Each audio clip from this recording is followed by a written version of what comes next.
oficina Nossa Cidade Tem História, uma oficina que foi pensada e idealizada pelo Movimento Pitangueira, e eles me convidaram para fazer parte desse projeto. Falar um pouquinho de mim, eu me chamo Ana Cláudia de Jesus Lopes, muitos me conhecem como Cláudia Lopes, né? Eu sou nascida em Salvador, mas vim para Simões Filho com uns 14 anos, mas minha referência, minha memória afetiva é toda de Simões Filho, porque toda a minha família, por parte materna, são oriundos da cidade de Simões Filho, moradores da Pitanguinha, do Cobocó e do Lobão e da Cova da Gia. Então, quando eu descobri, né, o movimento Pitangueira, foi algo que me deixou muito feliz, saber que jovens estão nesse processo de identificação, de identidade, né, e de resgate, de uma certa forma, da nossa história e da valorização também da nossa localidade. E eu sou, há mais ou menos uns 6 anos, eu venho estudando e pesquisando um pouco sobre a história de Simões Filho, né? Inicialmente eu começo com um projeto que tinha como objetivo levar às escolas um pouco dessa história local, pensando 5 lugares de memória da nossa cidade, né? Esses lugares de memória seriam Aratu, Dambi, Cotegipe, Mapele, o Tanque do Coronel e a comunidade Pitanga de Palmares. Entendendo que é importante que os nossos estudantes jovens, né, crianças jovens e também adultos, eles tenham essa ideia de pertencimento. Eu acho que só quando a gente tiver essa identificação com o lugar, a gente vai dar valor, né, e vai brigar realmente pela nossa cidade. Além disso, eu sou formada em História pela Universidade Federal do Recôncavo. Eu tenho uma especialização em Educação em Direitos Humanos pela UFBA e também mestrado pela UFBA em História Social. No meu mestrado eu não trabalho em Simões Filho, mas estudar a história de Simões Filho é algo que tem muito mais a ver com minha identificação pessoal, né? E pessoal também afetiva, né? Então é isso. Nossa oficina, ela foi dividida em 3 vídeos aulas, né? No primeiro momento, a gente vai falar um pouco como começou essa história desse lugar, né? Pensando que inicialmente essa cidade não era Simões Filho. Simões Filho é um nome que é dado a essa localidade após a sua emancipação em 1961. Né? Ganha esse nome em homenagem ao então deputado Ernesto Simões, que tinha parentes nessa cidade e que também ajudou de uma certa forma nesse processo de emancipação. Né? Além de ser deputado, ele também, muitos conhecem ele porque ele foi o fundador do jornal A Tarde. Então, mas antes disso, essa cidade teve outros nomes, como Água Comprida e Cotegipe. Então, toda essa oficina, ela vai girar em torno da história de Cotegipe, né? Nesse primeiro momento dessa história que vai desde o século XVI até o século XIX. Tá? Depois, na segunda aula, a gente vai falar um pouco sobre a instalação da freguesia de São Miguel de Cotegipe e o seu desenvolvimento. E por último, a gente vai falar da população escravizada, né? Essa população africana, na verdade, escravizada e seus descendentes. Tá bom? Então, a gente vai começar agora a nossa primeira aula, pensando e dialogando em torno das questões dos nossos primeiros habitantes. A gente pode dizer que a história, eu gosto de pensar na história de Simões Filho em 2 momentos. Né? No momento pré-colonial e no momento colonial, vamos dizer assim. O pré-colonial seria antes dessa chegada dos portugueses, né? E o colonial é quando a gente tem esse processo, né, de colonização da América Portuguesa. É importante a gente dizer o seguinte, que hoje Simões Filho está localizada na região metropolitana. Região metropolitana essa que é criada no período da ditadura militar. Então, né, até o momento que os portugueses chegam aqui, essa região era conhecida como Recôncavo. Inicialmente era um recôncavo, depois a gente vai passar a ser parte de Salvador, mas sempre sendo identificada como o Recôncavo. Na década de 70, eu não vou dizer o ano ao certo porque eu não lembro, mas é na década de 70 que o governo militar ele começa a criar regiões metropolitanas ao longo dos estados. E é criada a região metropolitana de Salvador, né? Da região de Salvador. Então hoje fazemos parte de 9 cidades que estão nesta região. Se a gente for pensar, a gente está a 9,4 pouquinho de distância da capital, né? Estamos muito próximos à capital. Além disso, também estamos muito próximos a outras cidades, como Camaçari, Candeias, Lauro de Freitas, São Francisco do Conde, São Sebastião do Passé. Então fazemos parte de um conjunto de cidades, né, que acabamos dividindo as mesmas histórias ao longo desse processo. Então a história de Simões Filho, como eu falei, ela vai remontar de tempos anteriores à colonização portuguesa. A gente pode dizer aí que meados do século IX, como eu disse, no período pré-colonial. Nesse período pré-colonial, né, que essa cidade se chamava Cotegipe, que significa Rio Tortuoso ou Rio Sinuoso. Tanto a localidade como o rio que a banhava eram chamados de Cotegipe. Esse rio Cotegipe é o que a gente conhece hoje como a Baía de Aratu, né? Essa Baía de Aratu que banha aí desde Salvador, parte de Salvador até Candeias. Então, quando em algum momento eu falar Rio Cotegipe, eu vou estar falando da Baía de Aratu. E aí, Cotegipe, como eu falei, é uma palavra indígena da língua tupi, né? Então, os nossos nomes iniciais, eles vão migrar todos da população indígena. Além de se chamar, né, da Baía de Aratu, se chamar Rio Cotegipe, ela também era conhecida como Rio Pitanga ou Rio Matuí. Então, como eu disse, que antes de se chamar Simões Filho, né, ou Água Comprida, essas terras terão esse nome, Cotegipe, e no ano de 1966 vai ocorrer uma escavação arqueológica na região de Aratu, mais especificamente no sítio Guipé e no sítio da Viúva. Quem vai ser o responsável por essas escavações é o arqueólogo Valentim Calderon, né? Ele vai identificar nessas localidades vestígios de uma aldeia com grandes marcas circulares que correspondiam a habitações. Então, quando o Calderon ele descobre essa habitação, né, era uma habitação de indígenas que viveram na região de Aratu, onde hoje está instalado o Centro Industrial de Aratu. Então, naquela região do Centro Industrial de Aratu, houve habitações indígenas, né? E essas habitações indígenas, a característica desses indígenas era de enterrar os seus mortos em potes cerâmicos, né? Esses potes cerâmicos, eles tinham o formato de uma pera e eles eram enterrados na posição fetal, né? Nessa posição de feto. E foram encontrados mais de 54 urnas dessas fúnebres.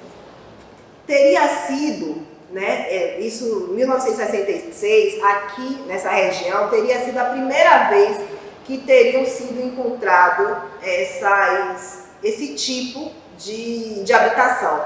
Por conta disso, Calderon deu o nome de tradição arqueológica Aratu. Então, esse achado, né, essa população, na verdade não é a população, mas é o achado arqueológico, ele vai receber esse nome porque teria sido a primeira vez que teriam encontrado aquilo, e foi nessa região, na região de Aratu, por isso que ele vai ganhar esse nome. Além disso, né, não foram apenas os indígenas da tradição Aratu que viveram nessas terras. A gente também pode trazer como primeiros habitantes, né, primeiros moradores de Cotegipe, os indígenas tupi-guaranis, né? Ou como identificou Ademário Ribeiro no prefácio do livro História Cumprida, que tem como autor Antônio Apolinário, né, que a gente pode dizer que hoje é o nosso segundo livro que conta a história da nossa cidade, é o livro de Antônio Apolinário, e lá no prefácio o Ademário vai dizer que existiam os índios tapuias, né, que faz parte da etnia, né, que faz parte do grupo dos tupis. E foram esse grupo tupi, quando a gente estuda, né, história, o descobrimento do Brasil, é esse grupo que teve o primeiro contato com os portugueses, né? Quando a gente pega o livro de história lá no ensino fundamental 1 ou fundamental 2, o ensino médio, a gente aprende que quando os portugueses chegaram, eles fizeram contato com esses primeiros indígenas. Os indígenas que foram os tupis.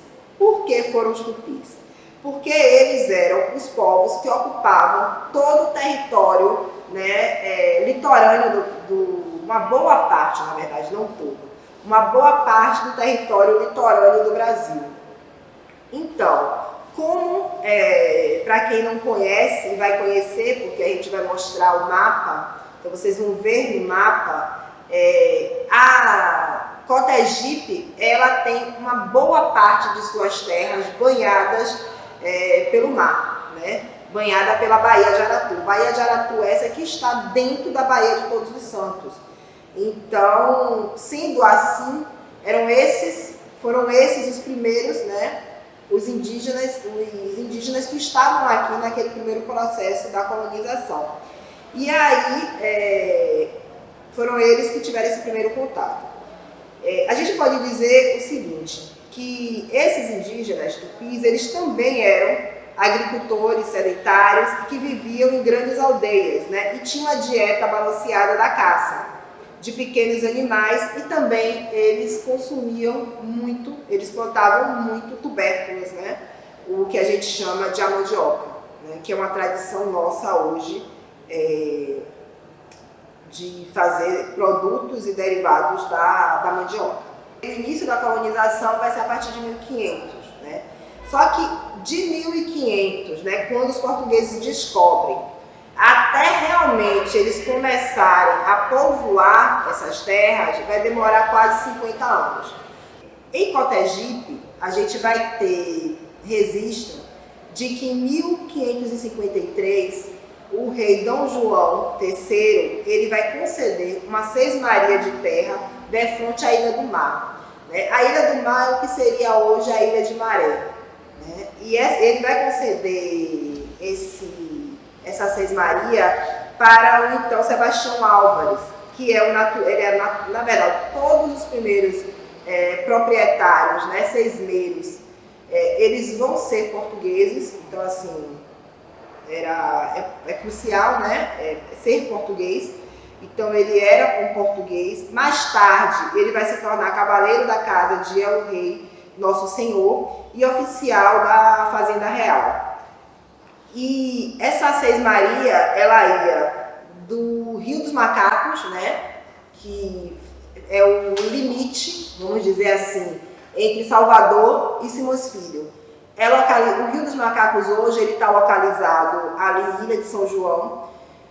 A gente tem uma comunidade tradicional quilombola lá no Rio dos Macacos. Ela é uma das 3 comunidades tradicionais da nossa cidade, certificada por Palmares.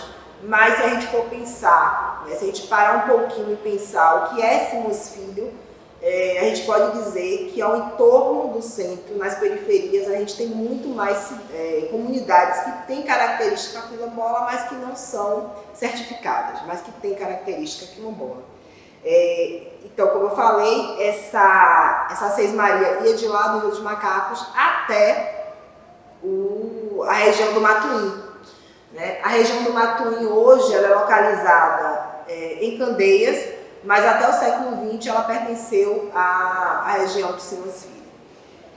Então, como eu falei, né? Sebastião de Álvares ele vai receber essa Seis Maria em 1553. Segundo contam, ele vai demorar quase 17 anos para conseguir, o que eles diziam na época, pacificar essas terras, né? Porque eles vão dizer que nessa região onde ele recebe essas terras, existiam muitos índios bravos. E aí tanto ele quanto seu filho, Sebastião Álvares e Sebastião de Farias. Sebastião de Álvares era o pai, Sebastião de Farias era o filho. Então eles vão demorar 17 anos para poder povoar essas terras, né? Habitar, ou como eles falam, pacificar essas terras. Depois desses 17 anos, em 1570, eles vão fazer a divisão. O pai vai ficar com essa região que a gente conhece como Simões Filho hoje, mas que eu vou chamar sempre de Cotegipe, né, nessas aulas, que vai da ilha de São João, né, do Rio dos Macacos, até mais ou menos ali o Dambe. Seria essa a distância de terra do pai. E do Dambe para Candeias, para o Matuim, ficaria a parte do filho. Né?